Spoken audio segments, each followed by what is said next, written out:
Hey everybody, just a quick update because I keep putting this off and I've got to get better about updating the channel more often. Um, just one quick thing that's been on my mind a lot recently is that it's important to realize that every day can't be perfect when you're trying to lose weight and you're logging your meals and keeping track of everything you eat, and you're trying really hard to color within the lines, to stay within your budget, your caloric budget for the day. And that great feeling you get when you come in either right on budget or a little bit under budget, which is usually what I try to do. But some days you're just not gonna make it. You're gonna go over. You're gonna eat too much, or at least what the app is telling you is too much for that day. But that's okay. I think I mentioned recently that during that lull where I wasn't updating the channel for a couple months, I was going over my budget a lot. And I continue to lose weight, and I'm not really sure exactly why. I think that it's probably a combination of two things. That number one, Lose It, the app I'm using to track my meals, and the watch probably are not, well, obviously they're not accurate. This is calorie counting is an inaccurate science. Number one, you don't really know exactly how many calories are in the food you're eating, and you don't really know exactly how many calories you're burning. I mean, there just isn't a way to be precise about that stuff now. So it's all ballpark, and that's really the best you can do.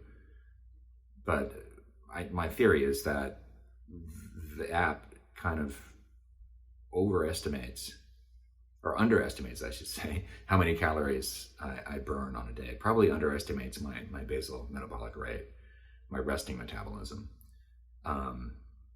which could change due to a lot of different factors. It could change depending on how much muscle you've got on you and how much exercise you've done recently. Apparently that can raise your basal metabolic rate as well. But the watch and the app have no way to track that for you. They can only, the watch can only look at my activity, my motion, how much I'm moving around, and what my heart rate is throughout the day. That's all it has to go on, really.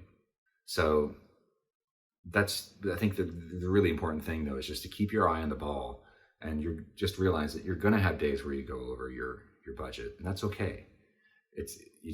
Don't get yourself in a state where you're stressing out about this all the time, because I think sometimes you really just need to listen to your body. If your body is begging you for food, and in a way it doesn't normally do, if you have the days where you're doing pretty well and you don't really feel like you're struggling to stay within your budget for the day, and you're coming in under budget and everything feels good, and then suddenly you have a day where your body's just begging you for food, and so much so that you're going over the budget, I would just say just roll with it. Why? When the alternative is to suffer. And if that's happening every single day, obviously you're probably going to wind up backsliding. If that's happening constantly, and then you may want to take a closer look at your routine, or maybe what you're eating. If you're eating a lot of empty calories, drinking a lot of beer, a lot of junk food, that type of thing. It's a case-by-case basis, and I know that it's really different for everybody. Everybody's experience with this is very different. That's why I'm sharing what I'm sharing my experiences, but hopefully it can be useful to you, but it isn't necessarily going to be what you experience. But what else can I do? I just really want to encourage everybody who is watching this, because you're trying to lose weight, to just stick with it, and just realize it's going to be a bumpy road. Okay, and the other thing is that in trying to figure out how many calories I should be eating on a regular basis, even when I'm within the budget to stay on target with the weight loss goal I have, to lose a certain amount of weight in a certain amount of time, probably still is way less. Even when I'm going a few hundred calories over daily, which has happened to me over the past couple months, it's probably still way less than I would eat on average back in the day when I was overeating habitually. And I mean, frankly, binge eating habitually, which probably is one of the main reasons why I have been overweight in my adult life. So, because there was a couple of times where I had a day like that, and the calories just went. My calories were just insane. There's one day where I ate like over 4,000 calories. I think it was in October. I can't remember why, what was going on. I'm sure beer was probably involved, but it wasn't just that. Because that's the only time I've gone that high. I mean, it happened once, but it didn't, at the time it happened, it didn't feel physically like that much food. It didn't feel like, oh God, why? And I know I've had plenty of, I used to do that to myself all the time, overeat to the point of being miserable because I ate so much. And that doesn't really happen so much anymore because my eating habits have changed because of this practice of logging what I eat and staying mindful of it because of that. So that's why I say, keep logging your food. Even when you're going over and you feel like it's not working, stick with it. People always say like, oh, calorie tracking doesn't work and in the long term it doesn't work. I really feel the only reason it doesn't work in the long term, and I said this on my very first video, it's because people don't stick with it. You have to stick with it. You can't just do it for a couple weeks or a couple months and then expect things to be fine after that. It won't, because your habits are elusive. A lot of them, they're almost like what's the word, transparent? They're hard for us to perceive because we do them without thinking. And that's why logging your food is so important, because it's really easy, as I'm sure you all know, how easy it is to just eat and eat and eat and forget what you've eaten. I have no idea how much you've eaten throughout the day. I used to, usually when I eat peanut butter now, which is still one of my favorite foods in the whole world, I will measure it out, by a tablespoon.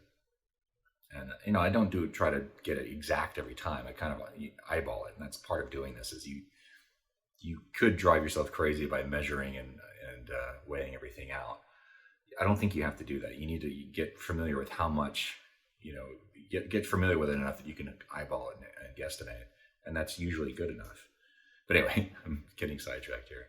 I used to just eat spoonfuls and spoonfuls of peanut butter. Just sit down with a jar and eat it till I wasn't hungry anymore. And I'm sure I was probably inhaling like more than half my day's calories in like 5-10 minutes. That's an example of something I just don't do anymore, as long as I'm logging my calories. And that's one of my theories too. I'm full of theories today, that probably the things that hurt you the most are when you're binge eating, because it's not just the amount of calories that you've eaten in a day, it's how many you're shoveling down your throat in a short period of time, and it doesn't mean you can't ever do that. I mean, yeah, when I got back from Ireland and I was feeling good about myself because I'd lost a couple pounds while I was gone, I went and got a pint of ice cream and ate the whole thing. That's the only time I've done that in the past 2 or 3 months. So you can get away with doing that occasionally. It's just you can't do it all the time. I hope this has made at least a little bit of sense. But again, the bottom line is stick with it, keep logging your food, stay mindful. And I think that's the key. That is the biggest game changer in the long run. That has been for me anyway. And I still remain committed to the fact that I have to keep logging my meals for the rest of my life in order for this to keep working. Because I do feel that if I stop, like I have in the past, eventually I'll start backsliding and I won't be thinking about my food anymore, and I'll just be eating to eat instead of, trying to be cautious about it. I don't know. I'm a little exhausted right now, so I'm not making a whole lot of sense, but I really just wanted to get something out there since I've been bad about updating the channel. But anyway, again, my name is Chad Smalley. I am a 50-year-old musician who is in the middle of losing 50 pounds. I'm 25 pounds down now. Latest weight was 203.5, coming down from 228.2 or something like that. And I'm trying to get all the way down to 177.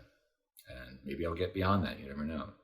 But if you want to join me on this journey, subscribe and like the video and all that stuff. It will really help me out to reach more people. And hope to see you again very soon. Thanks for watching.